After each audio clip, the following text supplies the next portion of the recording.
I think nowadays music is probably one of the easiest means to lose your moral sense. Music is audio pornography today. That's what it is.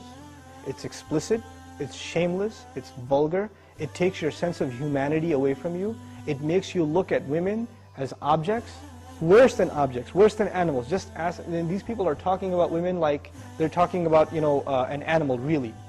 It objectifies women, and especially I've noticed a lot of the brothers that I know of, Muslims, that are really into the hip-hop scene, and they're kind of doing the hifz of the song, right? They're memorizing the song, and they're really good at reciting it with perfect tajweed too, right? And so they do that, and it's just horrible language, horrible, horrific language. The only simple response I have to that, if you have any regard for the Book of Allah, that you really think it's from Allah, بِئْسَ الْإِسْمُ الْفُسُوقُ بَعْدَ الْإِيمَانِ. Even the name, the mention, the word for something bad is terrible once you have faith. Even the mention of something terrible is horrible for you, it's harmful for you after you have faith. You have to have a clean tongue. You have to say what قُلْ لِعِبَادِي يَقُولْ الَّتِي هِيَ أَحْسَنُ. Tell my slaves to say that which is the best. Say what is the best. Say good things from your mouth. So this is the first thing. When you say horrible things, and you say things that are in direct contradiction to the moral gauge Allah gifted us with, then obviously you're deviating from your natural fitrah, your predisposition to turn to Allah. And when you constantly listen to garbage like that, then you get deviated. And you don't find pleasure except in disobedience to Allah, and that's a sign of a sick heart.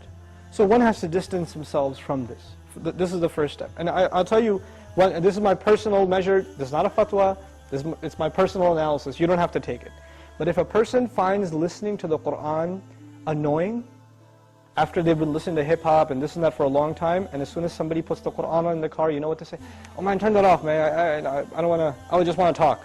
And they immediately, they get a little annoyed when they hear the Qur'an. That actually means the shayateen have taken over. And they're constantly making waswas out of this person. Because what do the shayateen hate the most? Yes, they hate the Qur'an. They hate the word of Allah. They flee, it hurts them. So you know what they do? Because this person has let the shayateen, the devils, into his heart, they start pinching at his heart when he hears Qur'an, and he says, I don't want to hear this. Right? It's like surgery, it's like pulling a tooth for this person. This happens. When you try to give this person a reminder from Allah's word, they get annoyed by it, like agitated, like an allergic reaction. Why? Because they've let the shayateen in. To let them out, the first thing you got to do is stop supplying them with fuel. This is fuel. This useless wasting of time, this is fuel for shaitan. They love that you waste your time. They love it. Because the one asset, the one piece of wealth Allah gave every human being is time. And what is music and TV and YouTube and Facebook and MySpace and like Twitter and whatever else?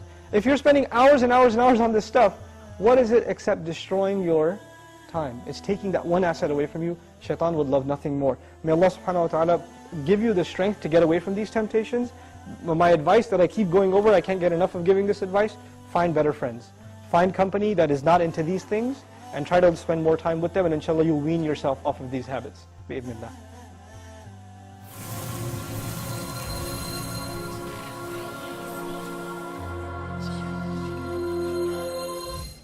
Mm-hmm.